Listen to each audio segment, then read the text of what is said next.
अस्सलाम वालेकुम, मेरा नाम राना मोहम्मद जुल्करनैन है। आज मैं जो टॉपिक डिस्कस करने जा रहा हूँ वो है आइसोमॉर्फिज्म। आइसोमॉर्फिज्म वर्ड से जाहिर होता है iso. Iso mean same, morph mean शक्ल।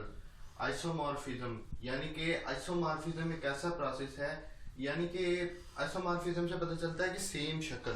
अब हम इसकी डेफिनेशन देखते हैं। कहते हैं the phenomena in which two different substances exist in same crystalline form. यानी कि ये वो फेनोमेना है जिसमें दो सब्सटेंसेस एक ही क्रिस्टलाइन फॉर्म में होती हैं, यानी कि दो चीज़ों की एक ही जैसी शक्ल होती है, तो उसे हम कहते हैं एक ही शक्ल या क्रिस्टलाइन फॉर्म कहते हैं होती है, तो उसे हम कहते हैं आइसोमॉर्फिज्म। तो अब हम देखते हैं आइसोमॉर्फ क्या होता है। कहते हैं crystalline substance which have same crystalline substance which have same crystalline form.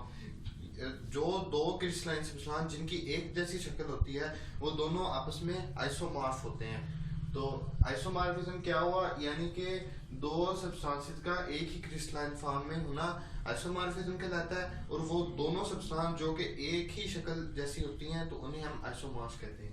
अब हम इसके एग्जांपल देख लेते हैं। यहाँ ये आइसोमॉर्फ सबसे पहले देखते हैं NaNO3 NKNO3। ये इन दोनों के क्रिस्टलाइन फॉर्म ये दोनों रोम्बोहेड्रल होते हैं। NaNO3 sodium nitrate and potassium nitrate, ये दोनों रोम्बोहेड्रल होते हैं, और इन दोनों की एटॉमिक रेशियो भी सेम है 1:1:3।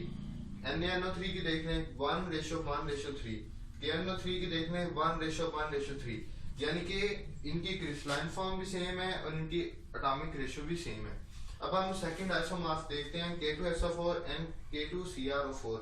ये दोनों जो हैं कंपाउंड, ये दोनों ऑर्थोरोम्बिक हैं, और उनकी एटॉमिक रेशियो देख लें 2:1:4। K2SO4 की भी 2:1:4 और K2CrO4 की भी 2:1:4 है। हम बात करते हैं ZnSO4 यानी कि जिंक सल्फेट एंड NiSO4 यानी निकल सल्फेट। ये दोनों ऑर्थोरोम्बिक हैं, ऑर्थोरोम्बिक भी हैं, इन दोनों की क्रिस्टलाइन फॉर्म भी सेम है और इनकी एटॉमिक रेशियो भी सेम है 1:1:4, और निकल सल्फेट की देख लें 1:1:4, यानी एटॉमिक रेशियो भी सेम है और क्रिस्टलाइन फॉर्म भी सेम है। अब हम सोडियम फ्लोराइड और मैग्नीशियम ऑक्साइड देख लें। NaF सोडियम फ्लोराइड और MgO यानी कि मैग्नीशियम ऑक्साइड, दोनों क्यूबिक हैं और इनकी एटॉमिक रेशियो भी देख लें 1:1 एंड 1:1। अब हम देख रहे हैं Cu एंड Ag, ये दोनों क्यूबिक हैं और इनकी एटॉमिक रेशियो भी देख लें 1:1, यानी कि ये दोनों आइसोमॉर्फ जो हैं, यानी कि वो दो कंपाउंड्स जिनकी आपस में क्रिस्टलाइन फॉर्म सेम है, तो उनकी ना कि सिर्फ क्रिस्टलाइन फॉर्म सेम है बल्कि उनकी एटॉमिक रेशियो भी सेम है। ये था हमारा आज का आइसोमॉर्फ प्रोसेस। अब हम नेक्स्ट देखते हैं इनकी सिमिलरिटीज और डिसिमिलरिटीज, यानी आइसोमॉर्फ में कौन सी चीजें हैं जो सिमिलर होती हैं और कौन सी ऐसी चीजें हैं जो डिसिमिलर होती हैं।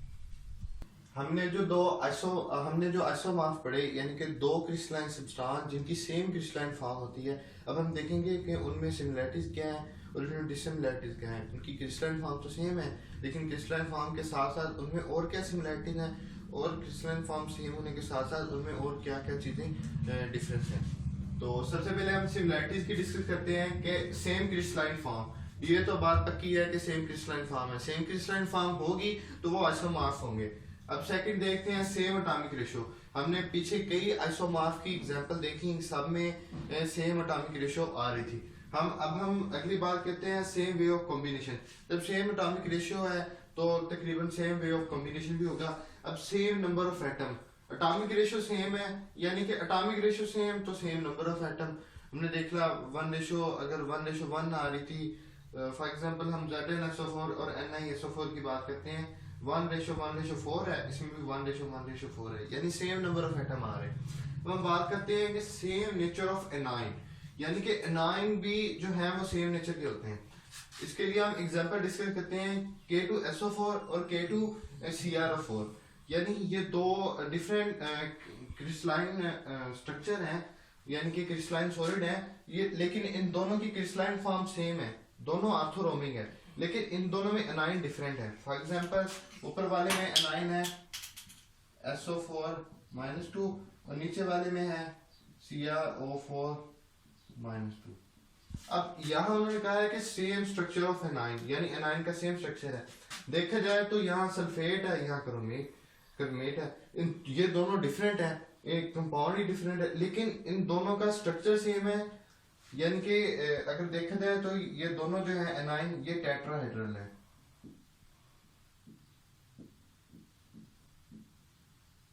यानी कि इन दोनों कंपाउंड पोटेशियम सल्फेट और K2CrO4 ये दोनों ऑर्थोरोम्बिक है, इनकी क्रिस्टलाइन फॉर्म भी सेम है। अगर इनकी इनाइन की देखा जाए फॉर्म, वो क्या है, SO4 यानी सल्फेट और CrO4-2 ये दोनों टेट्राहेड्रल है। यानी कि इसकी ये और एक कंडीशन कंप्लीट होगी, यानी कि जो हमारे पास आइसोमॉर्फ होंगे उनकी same nature, same structure of anion होंगे।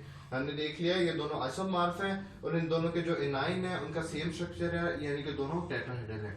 अब हम बात करते हैं इनकी डिसिमिलैरिटीज की। सबसे पहले डिसिमिलैरिटीज कहते हैं कि डिफरेंट फिजिकल प्रॉपर्टी, यानी कि फिजिकल प्रॉपर्टीज डिफरेंट होती हैं। जाहिर बात है कि ये दोनों कंपाउंड्स हैं। अब अगरचे इन दोनों के मतलब वो स्ट्रक्चर सेम है, यानी कि दोनों टेट्राहेड्रल हैं, लेकिन है तो ये दोनों डिफरेंट। हमने तो बस देखा है कि इनकी क्रिस्टलाइन फॉर्म सेम है। अब दो बंदे हैं, दोनों की शक्ल सेम है, लेकिन ये तो नहीं हो सकता कि दोनों की काबिलियत सेम है, क्योंकि उनकी काबिलियत डिफरेंट हो सकती है। कई की काबिलियत ज्यादा हो सकती है, कई की काबिलियत कम भी हो सकती है, यानी कि डिफरेंट फिजिकल प्रॉपर्टी और डिफरेंट केमिकल प्रॉपर्टी। जाहिर बात है हमने तो उन्हें सिर्फ फिजिकल बेस पे कहा है कि इनकी क्रिस्टलाइन फॉर्म सेम है तो यह आइसोमॉर्फ है, लेकिन जरूरी नहीं कि उनकी केमिकल प्रॉपर्टी सेम हो, उनकी केमिकल प्रॉपर्टी डिफरेंट होगी, डिफरेंट नेचर्स ऑफ एटम। और जाहिर बात है उनकी सिर्फ क्रिस्टलाइन फॉर्म सेम है, अब नेचर ऑफ एटम से भी डिफरेंट हो गए। फॉर एग्जांपल जिंक और कैडमियम ये दोनों हेक्सागोनल है, यानी कि दोनों आइसोमॉर्फ हैं, लेकिन ये हैं तो डिफरेंट नेचर के। जिंक डिफरेंट है, कैडमियम डिफरेंट है। अब हम बात इनकी भी एक और एग्जांपल ले लेते हैं, जिंक सल्फेट और निकल सल्फेट।